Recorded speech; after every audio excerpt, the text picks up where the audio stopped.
Buat saya, kalau Anda bergerak atas hati nurani Anda menolak kami, yang mendukung kami juga atas hati nurani. Bang, kalau Meyakinkan kami kok. ketika debat ketiga, waktu debat capres kedua lah ya kan, Pak Prabowo yang diserang justru Prabowo meningkat. Bagaimana dengan debat cawapres yang kedua ketika Gibran waktu itu mendapat penilaian negatif? Nah, Kenapa surveinya malah naik begitu? kita nih percaya nih, kita nggak pernah pusing X. Mau disurvei di X itu mau 100% lawan, kita nggak pusing. Nggak pernah kita hitung tuh.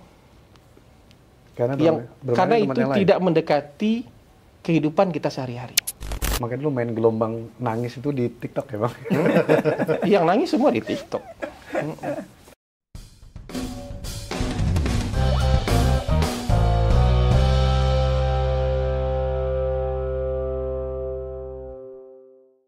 Halo Sobat Rakyat Merdeka, kembali lagi bertemu dengan kami di Podcast Ngegas di Rakyat Merdeka bersama saya Ujang Sunda dan rekan saya Siswanto. Sis, ini pemilu kita udah semakin dekat, tinggal 5 hari lagi. Dalam survei-survei itu Prabowo Gibran itu selalu unggul, bahkan ada beberapa survei yang menunjukkan sudah di atas 50%. Tapi untuk menuju cita-cita satu putaran tentu harus ada langkah-langkah yang dipersiapkan oleh kubu Prabowo Gibran. Iya, dan juga mengantisipasi karena kan dibilang bahwa pemilu itu, politik itu setiap detik bisa berubah.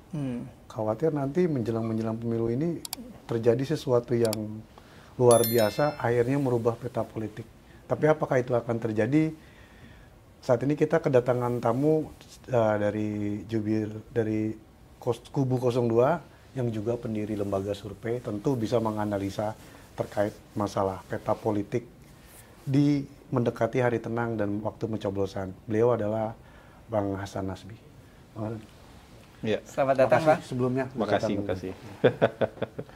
Itu yang saya bilang tadi, Bang, ini kan bahwa memang secara survei ini kan sudah di atas. Banyak yang lembaga yang mempetakan bahwa pasangan 02 ini sudah leading di satu putaran 50%, udah di atas 50%. Cuma kan terkadang memang ada mungkin akan terjadi kejadian-kejadian yang bisa mengganggu, misalkan kemarin putusan dari DKPP walaupun tidak berpengaruh terhadap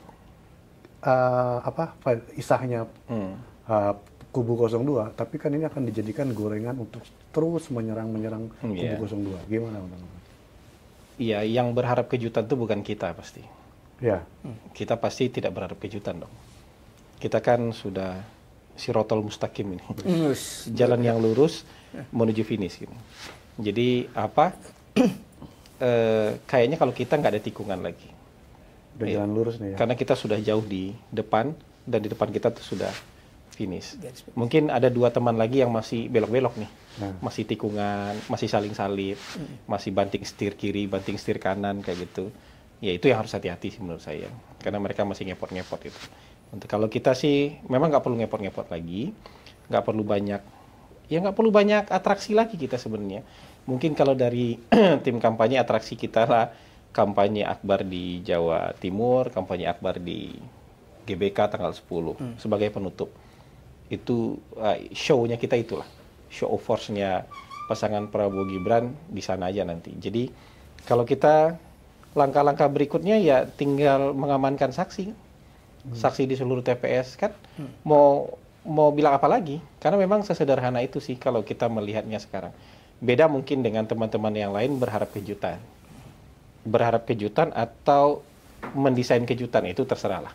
Kalau kita sih memang sudah nggak rasanya, kayaknya menurut perhitungan kita nggak akan ada kejutan lagi. Yang ini tuh sudah jalan lurus lah menuju finish. Tapi kalaupun ada misalnya soal kemarin isu yang digoreng. Kalau isu yang digoreng ini kan bukan yang pertama isu digoreng. Dan bukan yang paling berat isunya menurut saya. Isu itu udah panjang, bahkan sebelum dicalonkan isu Pak Prabowo entah apa aja. 20 tahun terakhir kita udah kenyang dengan isu yang disampaikan atau yang dituduhkan terhadap Pak Prabowo. Buat kita ini bukan isu pertama ini. Ya. Ini bukan juga yang paling berat menurut kita isunya. Jadi, ya tanggapi santai aja. Menurut saya kita tidak perlu reaktif dengan isu-isu itu. Kalaupun misalnya ada Civitas Akademika, nah ini gimana? Profesor-profesor Ya bagian dari bunga-bunga demokrasi, mereka berhak bersuara. Ya, tapi apakah mereka mewakili keseluruhan guru besar? Enggak menurut saya. Apakah mereka mewakili institusi pendidikannya? Enggak juga menurut saya. Ya, bahkan seandainya pun mereka mewakili guru besar, toh ketika di tempat pencoblosan, yang menentukan terakhir masyarakat. Suara profesor yang tadi kritis itu dengan suara kita yang biasa-biasa ini juga nilainya sama. Kan nggak berarti suara dia sekali nyoblos 10. Suara kita sekali nyoblos 1, dia juga 1. Nah, menurut saya dalam politik itu akan banyak serangan. Yang penting itu bagaimana kita mengelola dan menyikapinya. Kita reaktif nggak? Kita emosional apa enggak? Kalau emosional atau reaktif, kita bisa blunder.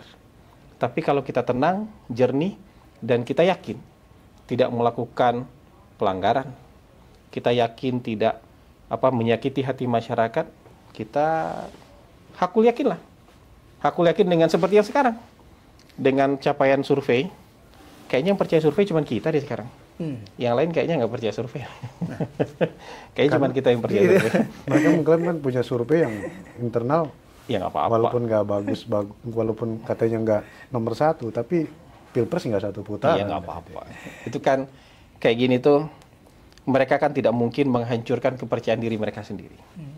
Bang, kalau nggak panik dari kubu 02 terkait Sivitas Akademika ini, tapi kak juga muncul tandingan-tandingan yang untuk mengkantar serangan dari para itu guru-guru kan juga besar dari relawan-relawan, mungkin dari pendukung-pendukung, mungkin ya biarin aja lah. Misalkan pengakuan rektor yang di Semarang gitu kan, yang dibilang disuruh oleh aparat polisi bikin video berbicara masalah. Sekarang gini, saya nggak tahu lah ya, itu kalau benar ada orang nelpon dia, itu kontra operasi buat mendiskreditkan kita atau enggak? Kalau mau jujur, ada berapa orang rektor yang ditelepon kayak gitu? Kalau cuma 1 orang ya kok verifikasi dong, jangan-jangan oknum. Pak Mahfud Satu di dari acara 700. tabrak itu juga ngomong gitu loh. Berapa orang? Ngukur skala lah. Ngukur skala lah. Ya kayak gitu-gitu. Jangan-jangan itu kontra operasi buat nyudutkan kita. Gitu. Bang, ya kalau ada kemudian yang kontra opini itu, kemudian ada lagi Sivitas Akademika yang dukung kita, pertanyaan, masa dukung orang lain boleh, dukung kita nggak boleh? Masa mendiskreditkan kita boleh, kemudian yang dukung kita juga nggak boleh? Maksudnya fair aja lah. Kalau kalian boleh, kita nggak boleh. Aneh aja. Jadi jangan selalu dianggap suatu kecurigaan. Maksudnya kecurigaan gimana? Yang ngedukung, berarti yang ngedukung itu disuruh. Ya kan gitu. nggak fair dong. Terus kalau yang menolak, disuruh siapa? Disuruh oleh hatinya sendiri. Terus kalau kemudian yang dukung kita, disuruh oleh apa? Disuruh oleh cuan gitu. Tuduhannya kan begitu. Ya buat saya, kalau Anda bergerak atas hati nurani Anda menolak kami, yang mendukung kami juga atas hati nurani loh. Bahkan kalau kita mau bilang devian nih, orang yang menyimpang dari keberlakuan umum. Devian itu kan menyimpang dari keberlakuan umum tuh. Biasanya devian sedikit. Ya. Yang umum ini yang bisa dikatakan ikhlas nih. Yang pencilan itu yang bisa dituduh nggak ikhlas atau digerakkan. Kalau kita pakai teori statistik begitu. Angka-angka yang menyimpang dari keberlakuan umum, itu justru angka aneh yang harus ditelusuri. Bukan kami-kami yang banyak ini yang ditelusuri. Mayoritas survei dari lembaga yang kecil sampai lembaga yang sudah tenar itu kan menempatkan Pak Prabowo sebagai leading di atas 50%. Tapi mereka tadi sempat Abang juga bahas, mereka itu tidak percaya bahwa inilah survei bayaran lah, ini survei pesanan dan lain sebagainya. Nggak ada survei gratisan. Nah, Abang menjelaskannya gimana? Ya, Antara survei gratisan bayaran, antara survei yang dipesan dengan yang dipublikasikan itu, apakah real datanya atau gimana? Kalau posternya anggota Persepi, ya, saya yakin mereka jalan dengan kaidah akademik dan kaidah etik yang terstandarisasi. Karena begitu ada yang beda, kita panggil. Carta politika pernah kita panggil, karena beda. Bukan karena kita ingin memaksakan hasil kita, tapi itu lagi, dalam keberlakuan umum ada sekian pollster menemukan angka yang sama, ada satu pollster yang berbeda, kira-kira yang dipanggil yang banyak atau yang satu? Yang berbeda. Yang berbeda dong yang dipanggil. Kita panggil tidak hanya dia yang buka data, kita yang lain, kita juga buka data. Ya. Tapi kesannya kan memang dia yang diadili karena dia beda. Jadi kalau sekarang pollster-pollster itu, kalau yang anggota Persepi, tapi kalau yang namanya nggak dikenal nggak usah diangkat lah. Bahkan termasuk ketika angkanya mengunggulkan Pak Prabowo, kita nggak pusing kok, karena kita nggak kenal sama pollster itu. Nggak pusing kita kok. Tapi yang kita nilai adalah yang, ya kalau bahasa kayak saya, jumhurul surveyor. Surveyor-surveyor yang memang bagian dari ini, dari apa, pollster-pollster yang kredibel, yang kemudian angkanya nggak terlalu jauh berbeda. Jadi menurut saya, itu aja yang kita pegang. Karena ini kan pollster-pollster sudah belasan tahun mempertaruhkan kredibilitas dia. Mau dicurigai itu tiap tahun dicurigai. Tahun 2014 kelompok Pak Prabowo mencurigai pollster ini. Betul. Ya, dibela oleh kelompok PDIP dan Ganjar ini. Tahun 2019 masih Pak Prabowo yang mencurigai pollster ini, dibela oleh ya PDIP dan teman-temannya. Sekarang kelompok Pak Prabowo mungkin mendukung survei ini, percaya dengan survei ini, PDIP yang nggak percaya.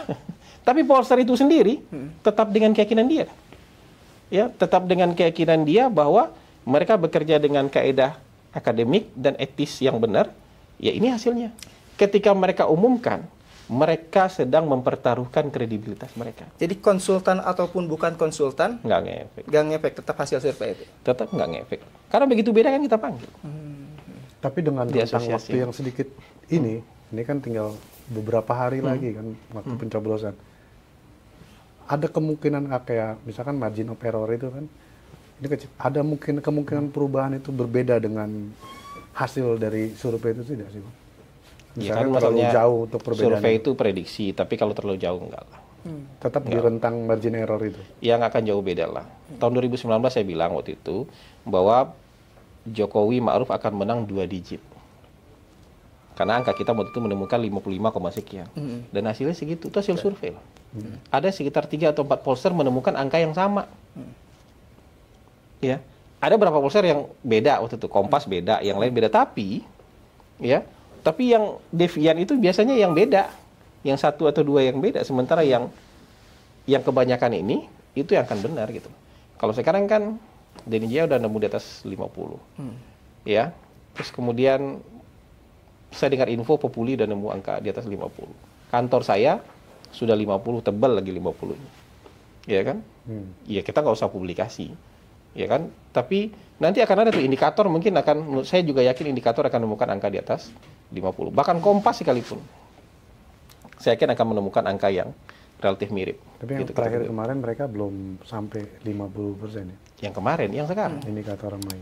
Ya, kemarin indikator 48,6. Tapi ketika dia mencapai angka 48,6, mazhabnya langsung beda tuh sektenya. Sebelumnya ada sekte yakin 2 putaran, sekarang begitu udah 48,6 dia yakin sekte 1 putaran itu.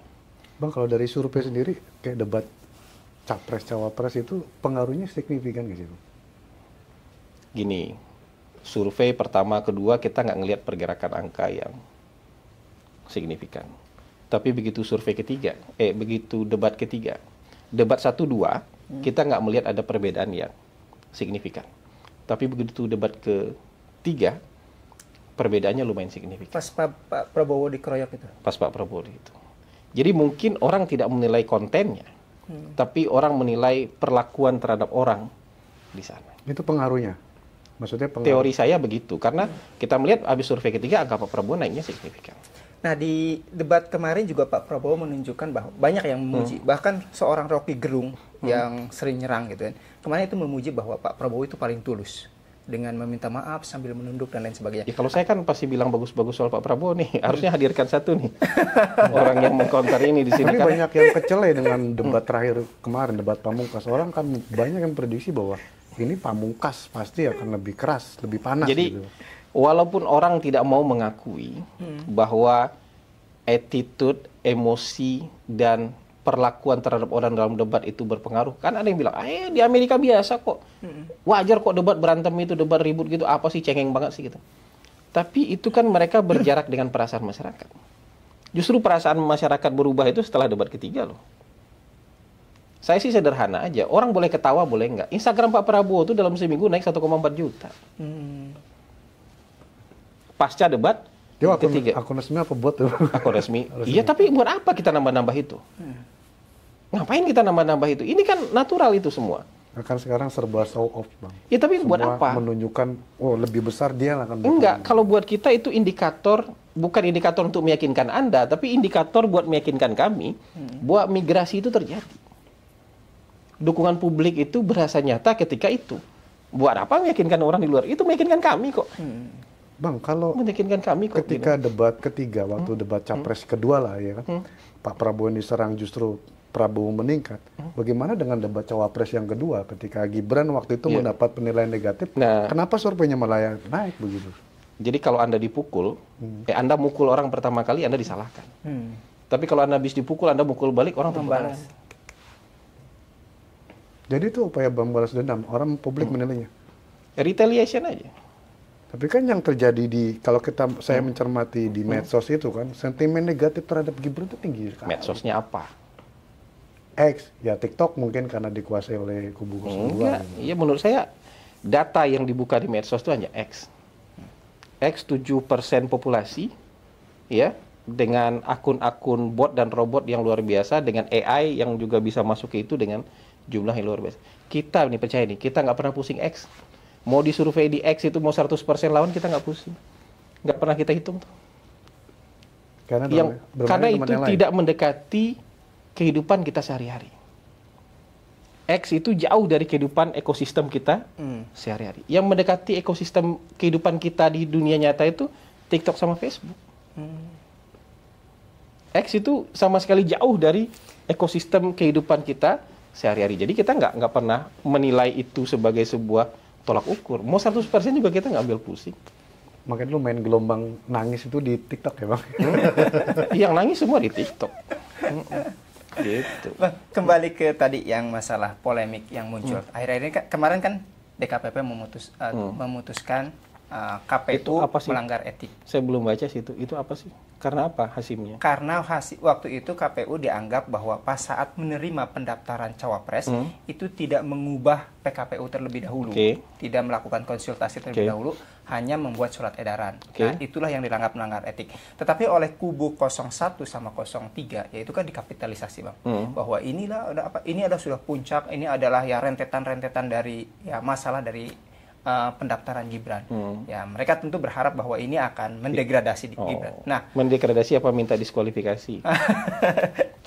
Nah, kantor-kantor yang dilakukan oleh 02 gimana? Enggak lah, kalau masalah etiknya biar dihadapin sama ketua KPU lah. Maksudnya bukan bagian dari persoalan kita kan. Tapi kan ini menimbulkan trust, akhirnya mengurangi trust, kepercayaan publik terhadap penyelenggara sendiri, Bang. Gini. Apalagi ini ketua KPU, ini putusan DKPP kemarin semuanya kena sanksi. Dan ketua KPU-nya yang paling berat sanksi peringatan keras terakhir. Gini. Yang ketiga lagi ini. Iya, gini. Apakah keputusan apakah PKPU bisa membatalkan undang-undang? Ketika Mahkamah Konstitusi mengabulkan permintaan itu, undang-undangnya langsung berlaku. Langsung. Mau ditulis apa enggak undang-undang, dia udah jadi undang-undang. Kalau begitu dia sudah jadi undang-undang, Gibran lolos nggak? Apakah PKPU bisa menghalangi undang-undang?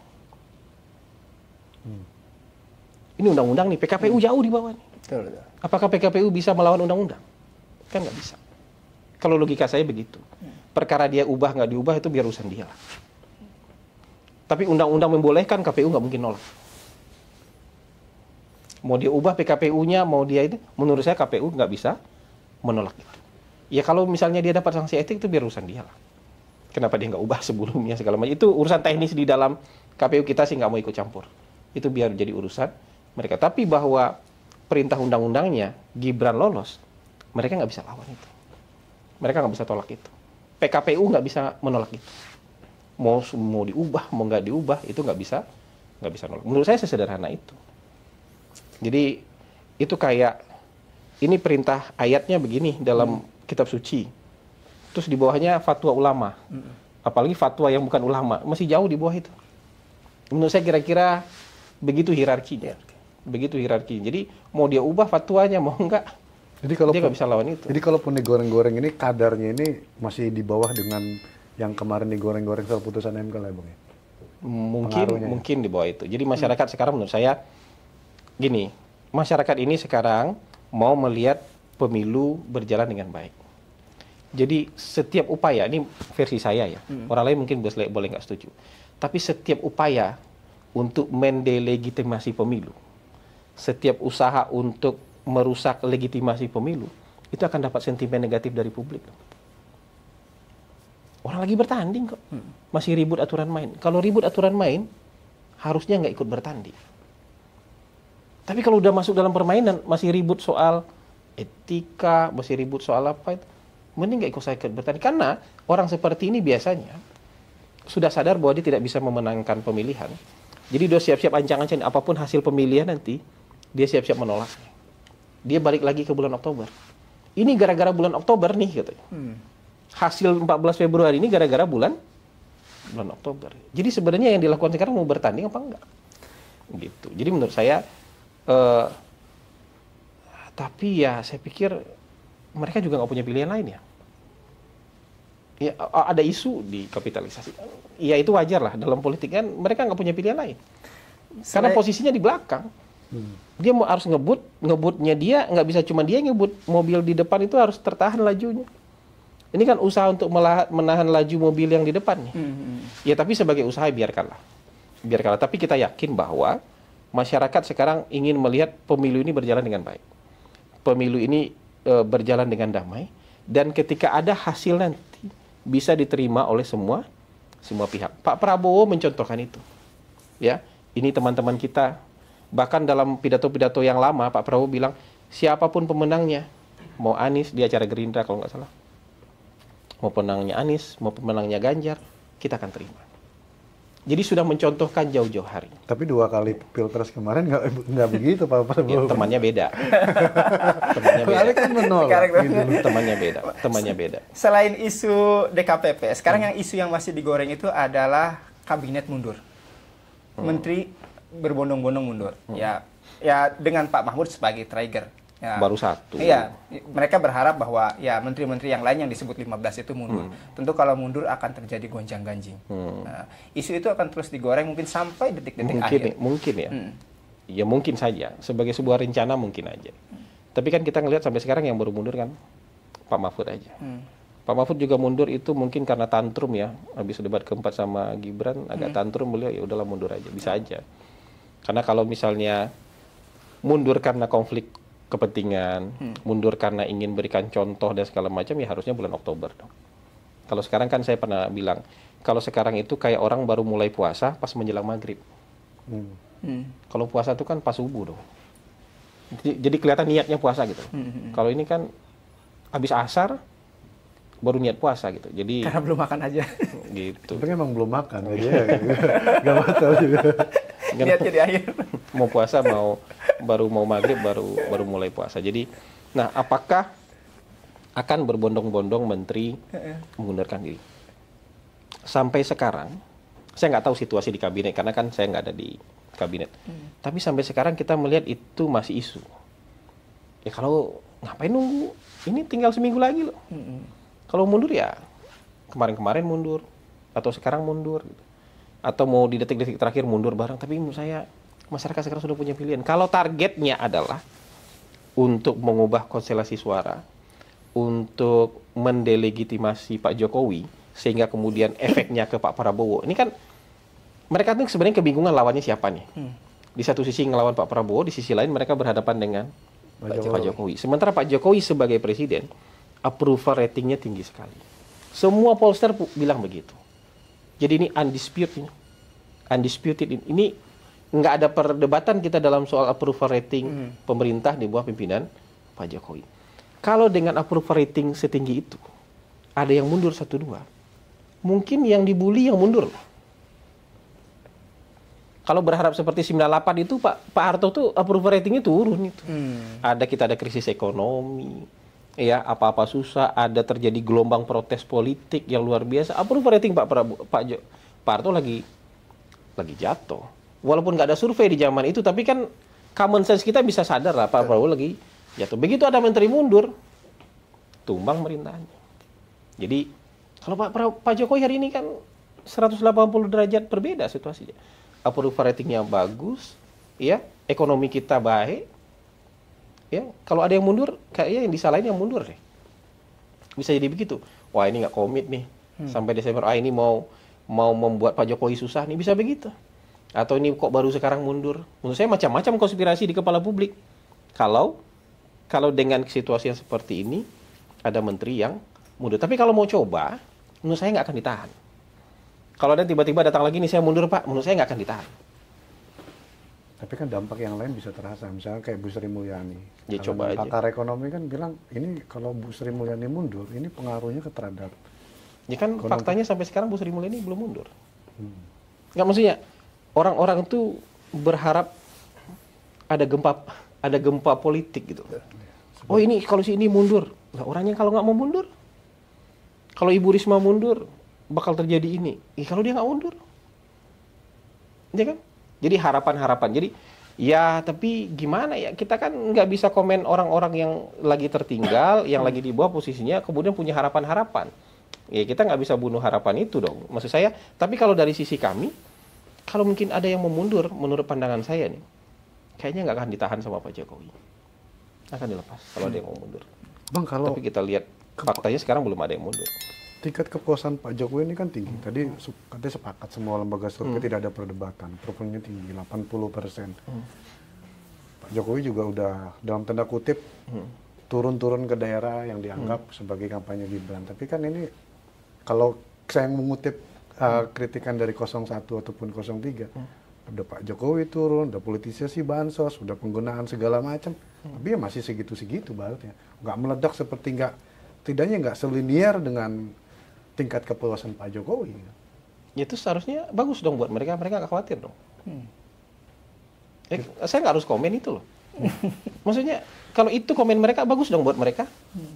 Ini approval rating tinggi tapi ini kok nggak setinggi itu, ya bagus buat mereka kan. Ya itu yang akhirnya jadikan alasan sama mereka bahwa yang fakta di lapangan nggak seperti ini gitu. Ya nggak apa-apa, bagus buat mereka kan. Saya nggak harus marah loh. Iya, harusnya mereka happy loh dengan itu. Saya nggak mau membunuh kegembiraan orang, biarin aja. Ya, dan juga kan akhirnya yang menarik juga adalah bahwa ketika sudah yakin menang gitu, 50% bersatu ini, tapi masih kepala negara ini harus turun kerja keras gitu loh. Enggak, saya nggak ngelihat Pak Jokowi. Pak Jokowi sebelum ada pemilu udah begitu juga. Karena bagi bansos menjelang pemilu, sebelum pemilu dulu, coba cek aja dulu. Pak Jokowi bagi bantuan sendiri kok. Tapi coba sekarang kita mau fair. Misalnya gini, BLT ada 18 juta. Yang dibagi sendiri oleh Pak Jokowi berapa sih? Nyampe nggak 1.000? Nggak nyampe kan? Terus mau dibilang itu politisasi. Dulu sebelum ini juga Pak Jokowi bagi gitu. Mungkin lebih banyak ini bagi oleh Pak Jokowi. Datang langsung ke rumah. Pas COVID juga Pak Jokowi datang ketuk pintu satu-satu. Apakah Pak Jokowi berubah perilaku pas hanya pemilu? Enggak kan? Pak Jokowi sudah begitu dari dulu. Cuma dulu nggak diprotes. Kenapa masih satu jalannya? Masih satu kapal. Sekarang diprotes kenapa? Karena beda kapalnya. Padahal Pak Jokowi begitu-begitu aja. Karena kan nggak tahun politik loh. Karena kan waktu itu nggak tahun politik. Loh, iya, kan artinya COVID. gini, apa yang dilakukan oleh Pak Jokowi ya sebelum tahun pemilu dengan setelah tahun pemilu kan sama. Atau sekarang mau ngomong, misalnya pasangan 03, 01 ngomong aja secara terbuka, kami nolak bansos. Nggak berani. Atau gini deh, lebih halus, kami menolak bansos dibagi bulan Januari, Februari. Nanti aja baginya bulan Maret. Ya, sudah ada wacana itu. Bansos seharusnya baiknya dibagi setelah. Iya, tapi ngomong terbuka. Ngomong dong, pasangan calonnya, ngomong dong. Imin waktu itu ngomong. Ya, bagus. Tapi ditarik lagi ya. Kalau menurut saya bagus ngomong aja. Cuma kan nggak dilaksanakan, karena kan pelaksananya ya pemerintah. Gini, ketika itu pasti disetujui oleh DPR kan. DPR mereka juga kan. Kan orang-orang ini nggak ada di luar pemerintah nih. Satu pun nggak ada di luar pemerintah nih. Ganjar Mahfud itu partainya partai pemerintah. Anies, Caimin sebagian besar partainya adalah partai pemerintah. Ada kaki mereka di pemerintah, ada partai mereka di DPR. Jadi buat saya ini digoreng aja. Karena Pak Jokowi melakukan hal yang sama dengan 5 tahun yang lalu, dengan 9 tahun yang lalu, 7 tahun yang lalu, 6 tahun yang lalu, melakukan hal yang sama. Gitu. Kenapa di tahun-tahun itu nggak dikritik, sehari-hari dikritik? Padahal dia melakukan kesehariannya dia. Dulu mensosnya ikut bagian bansos, sekarang nggak dikasih kerjaan. Bisa aja, tapi gini, apakah pernah Pak Jokowi ketika bagi-bagi zaman COVID melibatkan mensos juga? Enggak kan? Kan mensos jalan sendiri, Pak Jokowi jalan sendiri. Sekarang kalau mensos mau bagi, menurut saya juga dibiarin kok. Kalau mau bagi, maksudnya ini tuh tuduhan. Ini Emang kalau Mensos mau bagi, emang bisa dilarang? Enggak kan? Kalau mau turun. Tapi ini kan mungkin aja dia tahan nih. Dia tahan supaya bisa dituduhkan ke Pak Jokowi. Bisa begitu skenario. Jadi kalau kita memahami, apapun sekarang itu yang dilakukan oleh Pak Jokowi, jalan pagi aja Pak Jokowi sama Gibran, pasti di-spin juga. Apakah pembagian bansos ini itu berefek kepada approval rating, kepercayaan publik kepada Pak Jokowi dan juga ke elektabilitas Mas Gibran? Gini, kalau misalnya bansos ini bagian dari dari program pemerintah jangka panjang, ya, bagian dari program pemerintah jangka panjang, tentu ini nggak bisa langsung dikaitkan dengan approval rating. Approval rating itu kan ekonomi secara bansos tuh berapa sih? Misalnya dikasih bansos nih, bisa hidup buat berapa lama sih? 200 ribu sebulan. Ya, bisa hidup buat berapa lama? Seminggu. Sisanya? Artinya approval rating itu karena keadaan ekonomi, keadaan kehidupan secara umum, itu memang layak untuk diberikan seperti itu.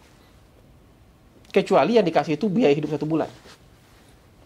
Setiap bulan. Bolehlah nuduh ini untuk approval rating. Kalau dikasih 200 ribu, buat berapa lama sih? Tapi dirapel, Bang. Januari, Februari, Maret. Ya oke lah, tapi kan orang tahu ini, berarti bulan depan dia nggak dapat lagi. Yang jadi masalah juga kan ini kan kayak menteri-menteri. Ini dari siapa bansosnya? Menterinya aja, itu menterinya kan, aja. Pak Erlangga, Pak Johan. Buat saya sih yang kalau kayak gitu tuh semua dituduhkan ke Pak Jokowi itu repot. Ada orang yang kreatif begitu kan. Nah, itu udahlah. Lagi pula menurut saya masyarakat itu menilai dengan fair kok. Kalaupun dapat bansos bisa nopang hidupnya berapa hari? Seminggu. Terus yang 3 minggu sisanya? Apa? Kalau misalnya dia mengandalkan bansos untuk approval rating, yang 3 minggunya approval ratingnya anjlok. Kalau gitu surveinya hanya pas minggu pertama aja harusnya. Minggu ketiga jangan survei. Minggu keempat jangan survei. Kenapa? Dia lagi nggak punya apa-apa. Tapi kalau logikanya seperti itu. Tapi dampaknya memang besar loh. Kayak misalkan disebut bahwa waktu itu misalkan zaman Pak SBY di periode kedua itu kan. Karena membagi-bagi BLT itu kan ternyata yang pas mau di putaran pertama, periode pertama dia memimpin terus bagi-bagi BLT.